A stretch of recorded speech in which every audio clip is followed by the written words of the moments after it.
여러분 전도해 보셨죠? 노방에서 혹시 전혀 모르는 분에게 길 가는 길 붙잡고 한번 복음을 전해 보신 적이 있으십니까?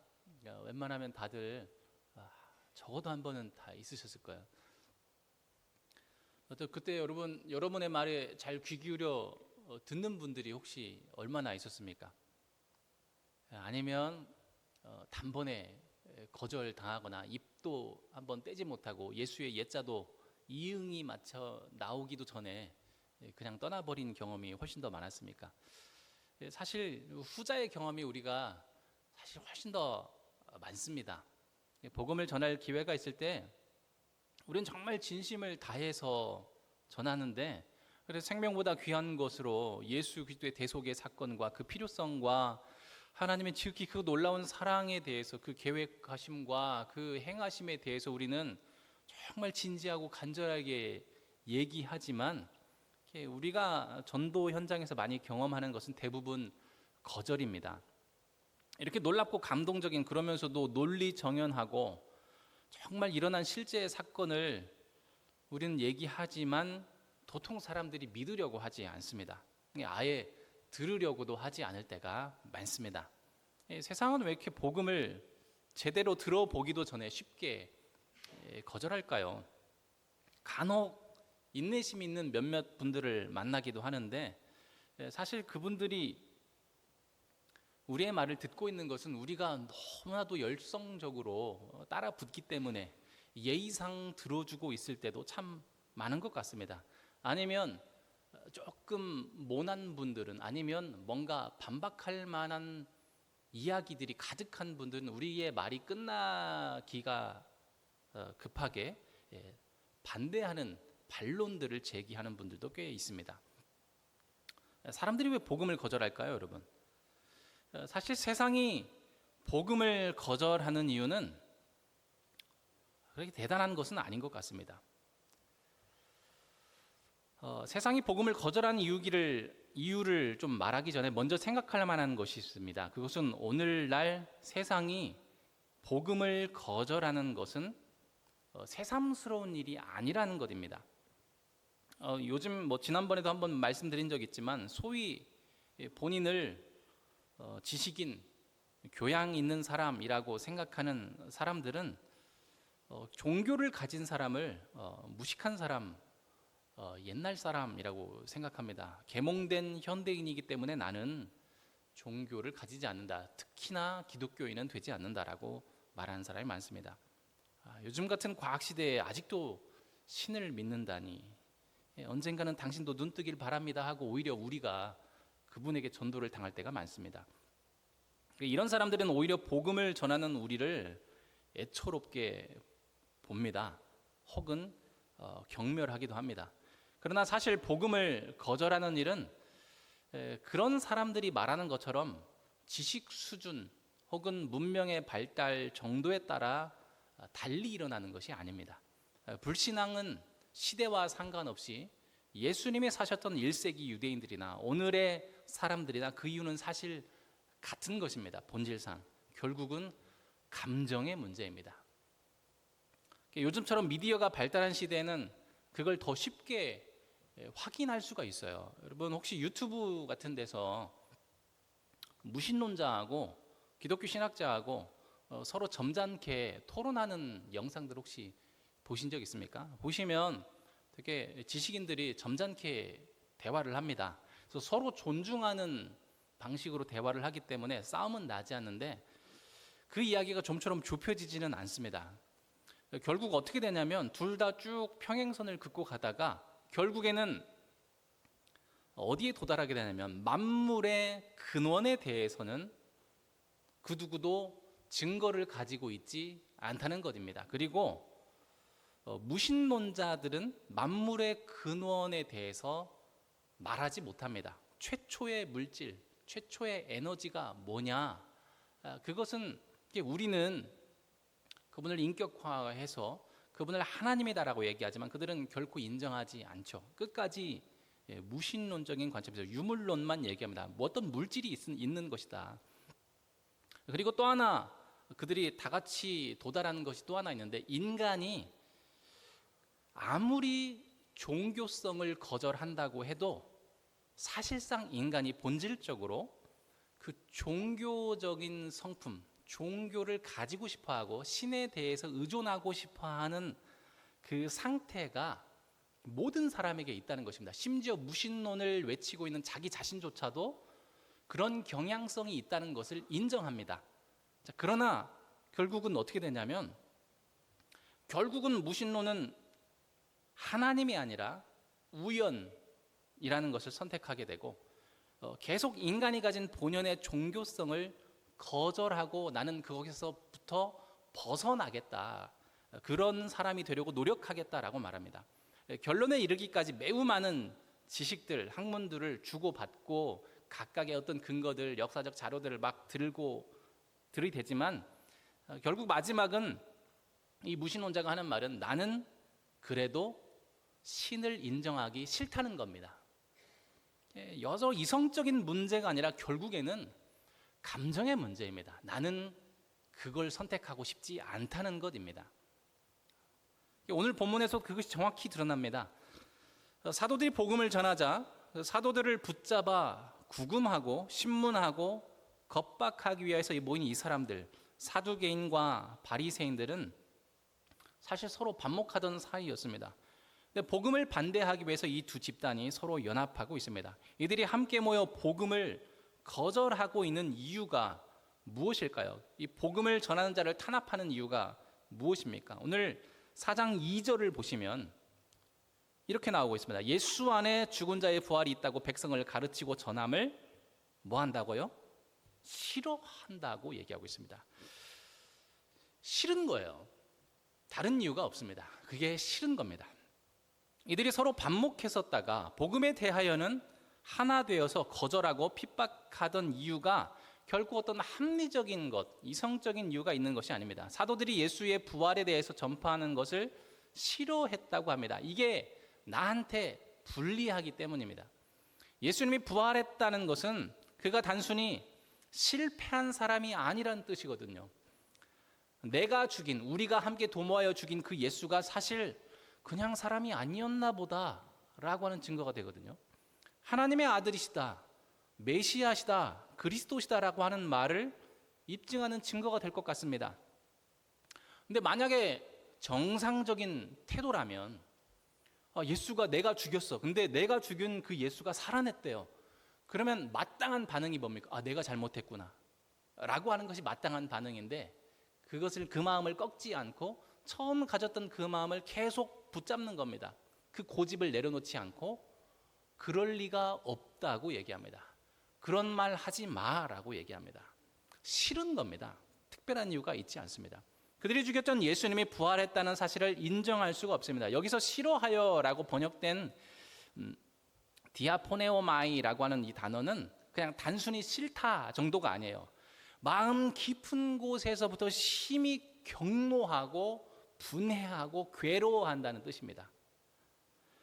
그들은 예수가 정말 메시아, 그리스도 구원자라는 사실을 결코 인정할 수가 없습니다. 뿐만 아니라 몹시도 그 사실을 불쾌하게 여기고 경노하는 이야기입니다.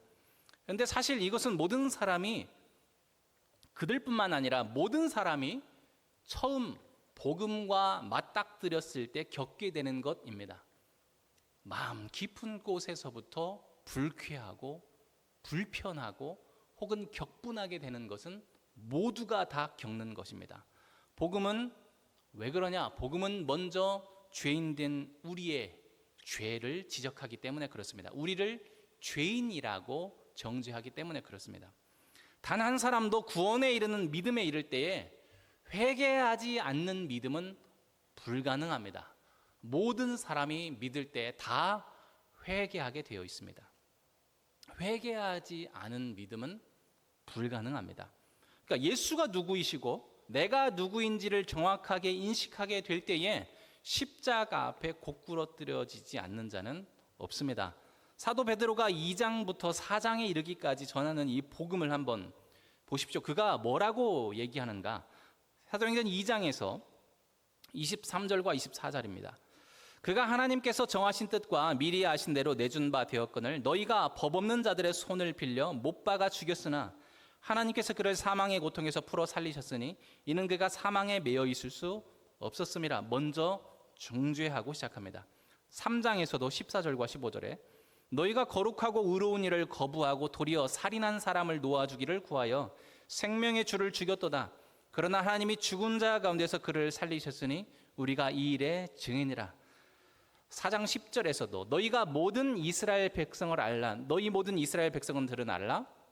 너희가 십자가에 못 박고 하나님이 죽은 자 가운데서 살리신 나사렛 예수 그리스도의 이름으로 이 사람이 건강하게 되어 너희 앞에 섰느니라.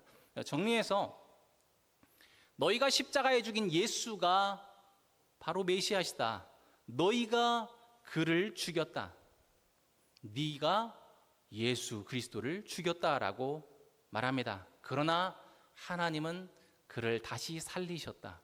이것은 하나님께서 미리 정하여 놓으신 계획이었고 계획대로 다 이루신 것이었다. 예수는 사망을 이기시고 생명의 주가 되셨다. 그래서 십자가로 죄와 사망을 이기고 승리하신 예수 그리스도를 믿는 자는 누구나 생명을 얻게 하신다라고 선언하고 있습니다.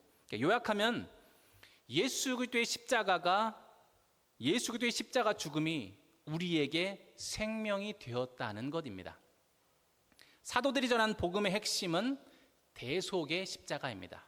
죄인을 위한 대속의 십자가입니다. 그런데 사람들은 이게 싫은 겁니다. 이 십자가를 싫어하고 거절하는 것입니다. 사도 바울은 고린도전서에서 같은 말씀을 전합니다. 고린도전서 1장 22절 23절에 유대인은 표적을 구하고 헬라인은 지혜를 찾으나 우리는 십자가에 못 박힌 그리스도를 전하니 유대인에게는 거리끼는 것이요 이방인에게는 미련한 것이다 라고 말합니다. 우리는 복음의 핵심인 예수 그리스도의 대속의 십자가를 전할 수밖에 없습니다.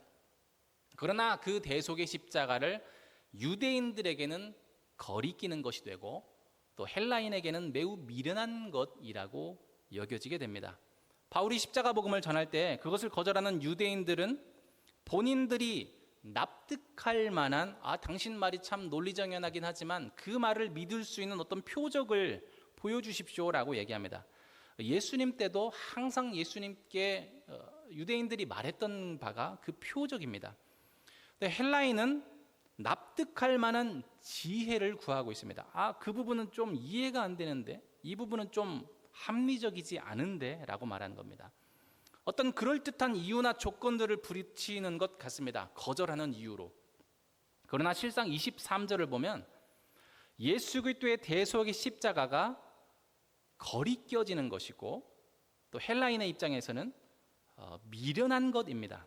거리끼는 것에서 스칸달론이라고 하는데 이것은 덧, 함정, 올감이라는 뜻입니다. 그래서 유대인의 상식에 있어서 유대인들이 생각하는 메시아관에 있어서는 십자가에 죽은 메시아라고 그건 있을 수 없는 이야기라는 것입니다. 그래서 오히려 그 십자가를 말하는 것은 내가 믿는 데에 장애가 된다는 거예요. 함정 덫이 된다는 거예요. 차라리 그것은 빼는 게 낫다는 것입니다. 헬라에게는 미련한 것이라고 하는데 모리아라고 할 수 있겠습니다. 이것은 말 그대로 정말 멍청한 것, 이치에 맞지 않는 것이라는 뜻입니다.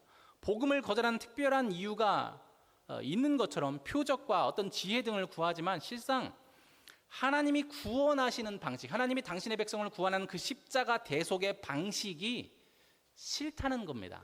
그거 마음에 안 든다는 거예요. 좀 더 이 부분을 자세히 나눠보겠습니다. 예수의 십자가 죽음이 왜 유대인에게는 거리끼는 것입니까? 그것은 그들이 기대했던 구원의 방법이 아니기 때문에 그렇습니다. 그것은 그들이 생각해왔던 메시아가 아니기 때문에 그래요. 그들이 생각했던 메시아는 정치 군사적 메시아였습니다. 이스라엘을 로마로부터 해방시키고 그 이스라엘을 최대 강국이 되요 열방을 제압하는 지상 최대 강국이 되게 하는 것이 그들이 생각했던 메시아였어요. 이런 기대를 가지고 메시아를 기다려왔기 때문에 예수님이 공생의 사역을 시작하셨을 때, 그래서 예수님을 통해서 많은 이적과 기사들이 나타났을 때 사람들이 어떻게 했습니까? 예수님을 붙잡아서 그를 뭐가 되게 하려고 했어요? 왕으로 삼으려고 했던 거예요. 예수를 왕으로 삼으면 이스라엘이 드디어 우리가 기대했던 대로 회복될 것이라고 생각했기 때문입니다. 그러나 이러한 그들의 메시아상은 결코 성경을 근거한 것이 아니었습니다. 성경은 오히려 지금 사도가 베드로가 2장부터 쭉 말해왔던 것처럼 이것은 하나님의 계획을 따라서, 곧 구약 성경을 따라서 진정으로 그리스도는, 메시아는 고통당하고 많은 죄인들을 위해서 대신 죽임을 당해야만 한다고 성경은 늘 가르쳐 왔습니다. 예수님도 요한복음에서 사람들에게 이렇게 말씀하셨습니다. 요한복음 6장 26절에 예수께서 대답하여 이르시되 내가 진실로 진실로 너희에게 이르노니 너희가 나를 찾는 것은 표적을 본 까닭이 아니요 떡을 먹고 배부른 까닭이로다. 곧 예수님이 생각하는 표적과 그 당시 유대인이 생각하는 표적이 좀 다른 겁니다. 예수님이 말씀하시는 표적이라는 것은 뭡니까? 어떤 일들이 나타나면 이분이 바로 구약 성경에서 말씀하시는 그분이구나라는 것을 알아차리게 하는 표적이 될 거예요. 그러나 유대인들이 기대했던 표적이라는 것은 우리나라를 로마로부터 해방할 자, 이스라엘을 최대 강국이 되게 할 자라는 어떤 표적을 구했던 것입니다. 그래서 예수님은 그것 그대로 지적합니다. 너희가 나를 따르는 것은 구약 성경에 예언된 그분이 나타났던 어떤 표적을 본 것이 아니라 이 나라를 잘 먹고 잘 살게 할, 너희가 잘 먹고 잘 살게 할 자가 나타났다고 생각했기 때문에 날 따르고 있는 것이다. 떡을 먹고 배부른 까닭이다 라고 말씀하는 겁니다. 그리고 이어서 자신의 죽음으로 말미암는 구원의 내용을 담아서 나는 생명의 떡이다, 참된 양식, 참된 음료라고 말씀하시면서 너희가 그런 일 생각할 것이 아니라 하나님의 일을 생각해야 된다라고 그 군중들을 향해서 말씀하십니다. 그러니까 이스라엘의 참된 회복, 너희가 바라야 할 그 구원은 너희가 생각하는 대로 이스라엘이 정치적으로 해방되거나 강대한 나라가 되어 풍요를 누리는 것이 아니라 나 곧 그리스도가 할 일은 나의 대속의 죽음을 통하여 너희에게 영원한 생명을 주는 것이라고 그 군중들을 향하여 말씀하고 있는 것입니다. 그런데 놀랍게도 예수님께서 이렇게 친절하고 자세하게 그 군중들을 향하여 말씀하신 이후로 어떤 일이 벌어졌는지 아십니까? 6장 말미에 많은 사람이 떠나고 다시는 그와 함께 다니지 아니하더라 라고 말씀합니다. 그때에 많은 사람들이 예수님을 떠나게 됩니다. 그리고 6장을 넘어 7장을 시작하면 7장을 시작하는 1절에서 그때 유대인들이 이제 예수님을 죽이려고 한다는 말씀을 하게 됩니다. 왜 이 사람들이 예수님을 거부할 뿐만 아니라 죽이려고까지 할까요? 이유가 뭐였습니까? 예수님이 내가 생각했던 메시아를 얘기하고 있지 않기 때문에 그렇습니다. 주님의 방법이 마음에 안 들기 때문이에요. 그건 내가 생각했던 메시아 아닌데 난 그거 반댈세. 그러니까 이 사람은 죽여야 돼 라고 말한 겁니다. 사도행전 4장 2절에서 예수 안에 죽은 자의 부활이 있다는 가르침, 곧 예수의 십자가의 죽음이 구원의 길이라고 가르치는 것이 싫기 때문입니다. 누가 언제 내가 메시아 보고 날 위해 죽으라고 요청한 적 있냐? 차라리 죽지 말고 나를 위해서 로마를 뒤집어 엎었어야지. 로마를 오히려 정복했어야지. 나를 부유하게 만들어줘야지. 권세 있는 자로 만들어줘야지. 내가 언제 영생을 바랬냐? 영생 따위 생각도 안 했고 그냥 지금 이 땅에 사는 동안 걱정 없이 편하게 잘 살고 누릴 수 있게 해줘야 되지 않겠는가? 그게 메시아의 해야 될 일 아닌가? 나는 그런 메시아를 기다려왔다. 나는 그런 신을 믿어왔다라고 말하고 있습니다. 예수가 죽어서 도대체 나한테 무슨 득이 있냐는 거예요. 오늘날 많은 사람들도 같은 이유로 십자가의 도를 듣기 싫어합니다. 같은 이유로 십자가를 거리끼는 것으로 여기고 있습니다. 인생의 성공과 평안을 구하는 자들에게 십자가의 도는 결코 매력적이지 않습니다. 오히려 그 처참하고 고달픈 십자가가 기독교를 거절해야 하는 이유가 됩니다. 내 인생인데, 내 인생 내 맘대로 내가 하고 싶은 대로 마음껏 살고 싶은데 내가 뭐하러 그렇게 그런 십자가를 따라야 되나? 나는 그런 메시아는 따르고 싶지 않다는 것입니다. 차라리 10원이라도 나한테 더 벌어주고 1분이라도 더 편하게 해줄 그것을 쫓겠다라고 생각합니다. 헬라인들은 어떻습니까? 지혜를 구하는 헬라인과 같은 이유로 십자가 복음을 거절하기도 합니다. 본질적으로 유대인들의 이유와 같습니다. 십자가의 대속 방법이 싫은 것입니다. 예수님의 십자가는 단지 한 개인이 받은 형벌이 아니죠.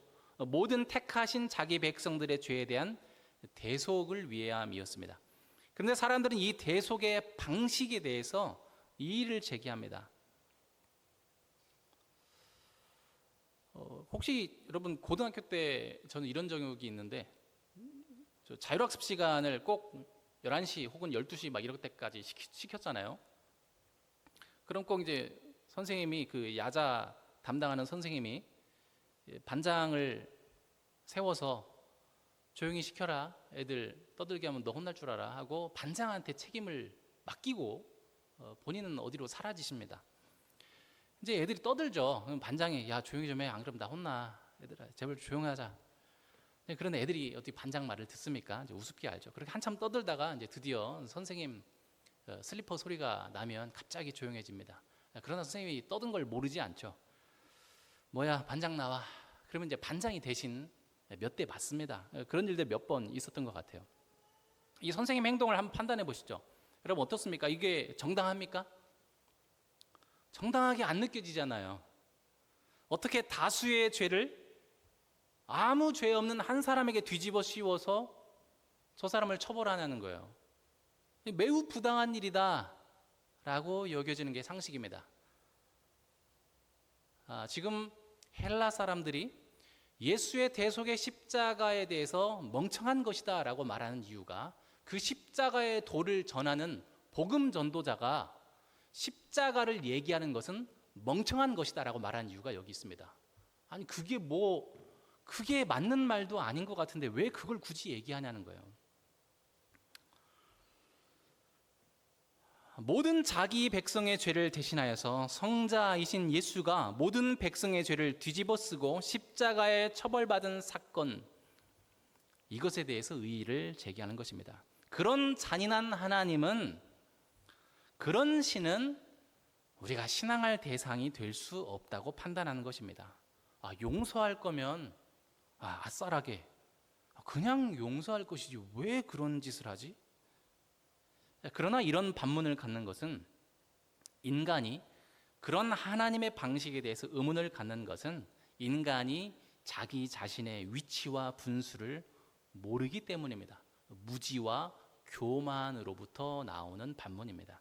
왜 그렇습니까? 먼저는 이 세상을 창조하신 하나님께서 무한 영원하시고 완전하고 거룩하신 분이기 때문입니다. 그들은 인정하지 않더라도 이 세상의 주인은 하나님이십니다. 그래서 하나님은 자기 자신의 속성을 거스르지 않으시는 분입니다. 거스를 수 없는 분입니다. 그러니까 범죄한 인간은 반드시 하나님의 공의의 속성을 따라서 반드시 그 죄책을 져야 됩니다. 그 죄책은 성경에 말씀하신 바와 같이 반드시 사망의 형벌을 받아야 됩니다. 또한 죄책이 있는 인간이 하나님 자신의 공의를 만족시키는 방법에 대해서 이렇다 저렇다 평가하거나 비난할 자격이 없습니다. 또 세 번째로, 오직 대속의 방식만이 하나님 자신의 사랑과 그 공의의 속성을 만족시킬 수 있는 것입니다. 하나님은 공의로 죄를 벌하시지만 사랑으로 그 죄인을 구원하기 원하십니다. 인간이 스스로 죄값을 치를 자격도 없고 능력도 없기 때문에 하나님 자신이 대신 죽으심으로 모든 백성의 죄값을 대신 갚으셔야만 합니다. 이것이 유일한 방법입니다. 따라서 인간이 하나님의 구원의 방식을 그 편협한 지식으로 평가할 것이 아니라 오직 겸손하게 믿음으로 받아들이는 것만이 요구되는 것입니다. 그런 말할 자격이 사실 인간에게 없는 것입니다. 그러나 은혜가 아니면 이것을 믿음으로 받아들이는 일은 불가능하죠. 그래서 사실 은혜 안에 있지 않은 자연인의 상태에서 십자가 대속의 방법에 대해서 의문을 갖거나 비난하거나 거리껴지는 것은 당연할 수도 있습니다. 은혜가 없기 때문에 그렇죠. 그래서 세상은 그 끔찍한 예수의 죽음이 나와 무슨 상관이냐고 반문하는 거예요. 이 반발에 숨겨진 또 다른 의미가 뭘까요? 왜 꼭 누가 나를 대신해서 꼭 왜 죽어야 되는데? 라고 하는 의문입니다. 이게 뭐냐면 왜 나를 그렇게 저평가하냐는 거예요. 내 문제 내가 해결할 수 있는데 왜 내가 아닌 다른 사람이 그 문제를 해결해 줘야 되냐는 겁니다. 인간에게는 얼마든지 자신 안에 있는 무궁한 잠재력을 개발하고 노력하고 수고해서 얼마든지 문제를 해결하고 의에 이르고 구원에 도달할 수 있다. 구원을 획득할 수 있다고 생각하는 겁니다. 근데 왜 갑자기 난데없이 누가 나타나서는 날 대신해서 그 일을 대신 처리해 줬다고 말하는 거예요. 기분이 나쁜 겁니다. 왜 나를 무시하냐는 거예요. 최초의 사람이 선악과를 범하여서 스스로의 인생의 주인이 되려고 시도한 이후로 모든 사람이 동일한 마음을 품고 태어납니다. 그리고 그렇게 살아갑니다. 내가 내 인생의 주인이고 나는 나의 삶을 얼마든지 컨트롤할 수 있으니 내 인생에 간섭하지 말라. 내 생명은 내가 책임지겠다. 내 인생은 내가 주인으로서 살아가겠다. 이것이 예수 그리스도의 십자가 대속을 싫어하는 이유입니다. 그러나 우리가 앞에서 살펴본 것 같이 사람들이 어떻게 생각하든 그것을 거리껴 하든지 기분 나빠하든지 상관없이 진리는 십자가의 대속은 불가피합니다. 오직 십자가만이 유일하게 하나님의 공의와 사랑을 충족시킬 수 있습니다. 기록된 바 의인은 없나니 하나도 없다고 로마서 3장에 기록합니다. 모든 사람이 죄를 범하였음에 하나님의 영광에 이르지 못한다고 로마서 3장은 기록합니다. 그 누구도 스스로 의에 이를 수 없습니다. 죄가 없었던 아담조차도, 죄 없었던 완전했던 아담조차도 자기 자신이 인생의 기준이 되고자 하는 교만으로 범죄하게 됐습니다. 그런데 하물며 이미 죄가 가득한 우리가, 원죄 가운데 태어난 우리가 어떻게 자기 자신의 주권을 주장할 수 있고 스스로 나 자신을 구원할 수 있다고 말할 수 있냐는 것입니다. 이것은 엄청난 교만입니다. 그리고 무식한 말이죠. 죄인은 죄인을 구원할 수 없습니다. 하나님이 정하신 죄에 대한 배상은 오직 피 흘림, 곧 죽음으로만 가능한 일입니다. 그런데 심지어 이미 부정한 죄인의 피는 또 다른 죄를 씻을 능력이 없습니다. 부정한 자의 죄인의 피가 자신의 죄를 씻을 수는 없는 것입니다. 그러므로 예수 그리스도의 성육신과 예수 그리스도의 대속하시는 십자가 죽음은 불가피합니다. 반드시 인간으로 오셔야 되고 죽으셔야만 합니다. 그리고 사람들이 생각하는 것처럼 예수님은 십자가 죽음으로 말미암아 비참해진 것이 아니죠. 주님은 오히려 그 십자가 죽으심을 통하여서 영광에 이르셨습니다. 예수께서 십자가를 지신 것은 강압이 아니라 삼위일체 하나님 안에서의 합의였고 계획된 바를 이행하는 것이었습니다. 삼위일체 하나님은 창세전부터 이미 인간이 범죄할 것을 아셨고 그것을 대비하여서 해결할 방법으로 성자의 대속을 미리 정해 두셨습니다.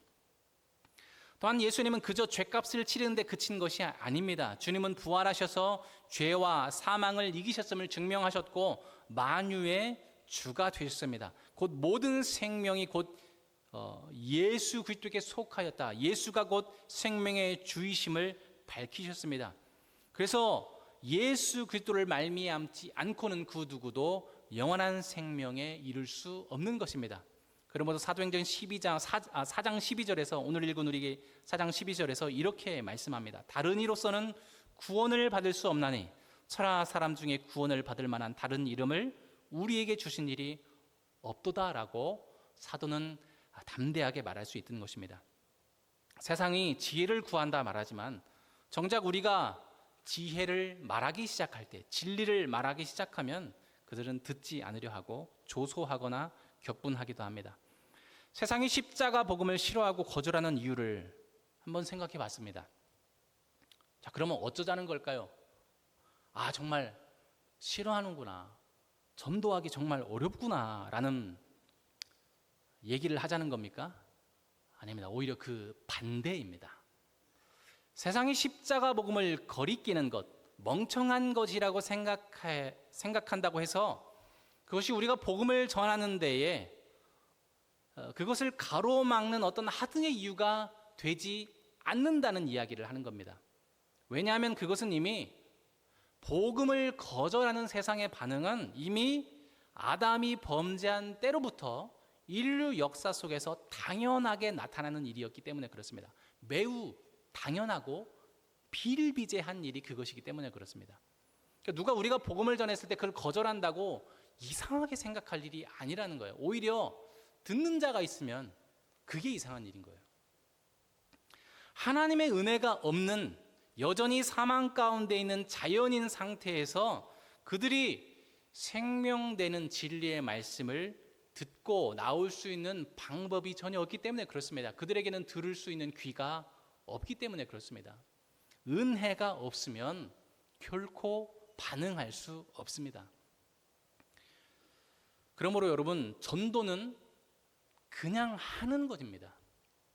전도는 우리에게 사명입니다. 전도는 방법일 뿐이지 하나님이 하나님의 백성을 구원하는 방법으로 주신 것이지 전도 자체가 곧 구원이라고 말씀하시진 않았습니다. 구원은 하나님의 은혜로 말미암습니다. 은혜는 우리의 전도로 주어지는 것이 아니라 하나님의 전권으로 하나님이 주시는 것입니다. 그리고 확실한 것은 우리가 전도해야만 하는 확실한 이유는 하나님께서 여전히 이 세상 가운데 은혜를 베풀고 계시기 때문에 그렇습니다. 아직도 지금의 시대는 은혜의 해입니다. 아직 세상이 끝나지 않았습니다. 이유는 단 한 가지입니다. 아직도 하나님께서 찾으실 자기 백성이 있기 때문입니다. 사도행전 18장 9절과 10절에 사도 바울에게 이렇게 말씀하시죠. 밤에 주께서 환상 가운데 바울에게 말씀하시되 두려워하지 말고 침묵하지 말고 말하라. 내가 너와 함께 있음에 어떤 사람도 너를 대적하여 해롭게 할 자가 없을 것이니 이는 이 성 중에 내 백성이 많음이라 하시더라. 우리가 전도하는 일에 주저하거나 두려워하거나 근심 걱정할 때 주님도 똑같이 우리에게 말씀하실 거예요. 두려워하지 말라. 가서 전해라. 이 성 중에 내 백성 많다라고 말씀하실 거예요. 아직도 이 도시에는, 아직도 이 나라에는, 아직도 열방 가운데는 하나님께서 찾으시는 잃어버린 양들이 아직 많이 남아 있습니다. 주님은 자기 백성을 단 하나도 잃지 않고 다 찾으실 거라고 말씀하셨습니다. 그날이 오기 전에는 세상은 끝나지 않습니다. 복음서에서 주님은 자주 들을 귀 있는 자는 들을지어다라고 말씀하셨습니다. 복음이 선포될 때에 들을 귀 있는 자들이 반드시 있습니다. 그러므로 우리는 세상이 어떤 반응을 보이든지 상관없이 낙심할 것이 아닙니다.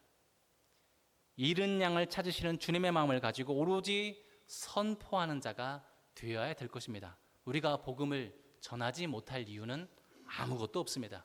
그리고 우리가 선포한 복음의 참됨을, 그 복음이 참되다는 것을 우리가 복음으로 말미암아 변화된 거룩히 구별된 삶을 통해서, 변화된 인격을 통해서 증명하는 삶을 살아내야 할 것입니다.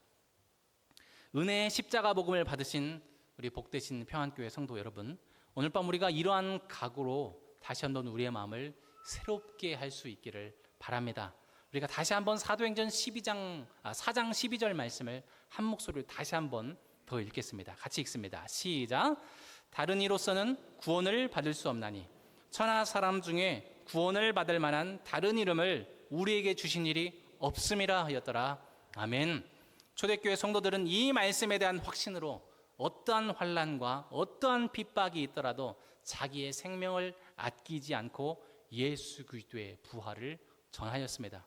세상이 듣지 않고 거절하고 비난하고 때린다 하여도 달라지지 않았습니다. 여전히 유일한 구원은 오직 한 길 예수 그리스도밖에 없습니다. 사도행전 4장 4절의 말씀을 보면 말씀을 듣는 사람 중에 믿는 자가 많으니 남자의 수가 작 5천이나 되었다고 말씀합니다. 사도 베드로가 담대히 주의 말씀을, 그 복음을, 십자가의 도를 전했을 때 수많은 주의 백성들이 그 복음을 듣고 주께로 나아오게 되는 역사가 있었습니다.